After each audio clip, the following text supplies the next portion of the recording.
The spacecraft was a long way from home. I thought it might be a good idea, just after Saturn, to have them take one last glance homeward. From Saturn, the Earth would appear too small for Voyager to make out any detail. Our planet would be just a point of light, a lonely pixel, hardly distinguishable from the many other points of light Voyager would see, nearby planets, far-off suns. But precisely because of the obscurity of our world thus revealed, such a picture might be worth having. It had been well understood by the scientists and philosophers of classical antiquity that the Earth was a mere point in a vast, encompassing cosmos. But no one had ever seen it as such. Here was our first chance, and perhaps also our last, for decades to come. So, here they are. A mosaic of squares laid down on top of the planets, and a background smattering of more distant stars.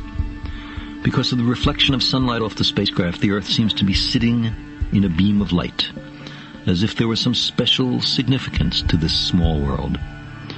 But it's just an accident of geometry and optics.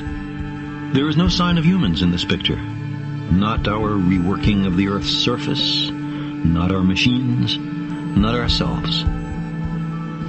From this vantage point, our obsession with nationalism is nowhere in evidence. We are too small. On the scale of worlds, humans are inconsequential. A thin film of life on an obscure and solitary lump of rock and metal. Consider again that dot. That's here. That's home. That's us. On it, everyone you love, everyone you know, everyone you ever heard of, every human being who ever was, lived out their lives. The aggregate of our joy and suffering. Thousands of confident religions, ideologies, and economic doctrines.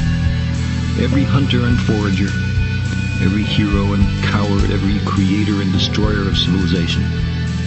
Every king and peasant, every young couple in love, every mother and father, hopeful child, inventor and explorer, every teacher of morals, every corrupt politician, every supreme leader, every superstar, every saint and sinner in the history of our species lived there, on a mote of dust, suspended in a sunbeam.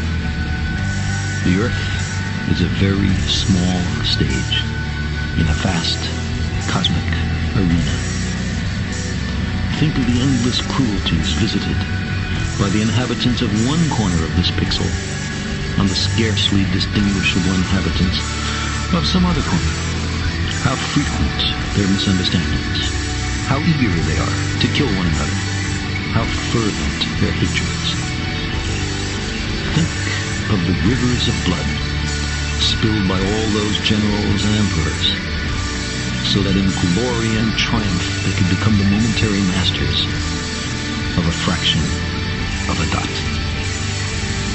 Our posturings, our imagined self-importance, the delusion that we have some privileged position in the universe, are challenged by this point of pale light. Our planet is a lonely speck in the great enveloping cosmic dark. In our obscurity, in all this vastness, there is no hint that help will come from elsewhere to save us from ourselves. Like it or not, for the moment, the Earth is where we make our stand.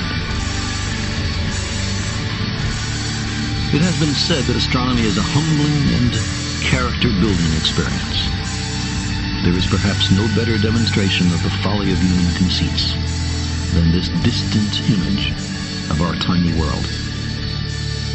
It underscores our responsibility to deal more kindly with one another and to preserve and cherish the only home we've ever known.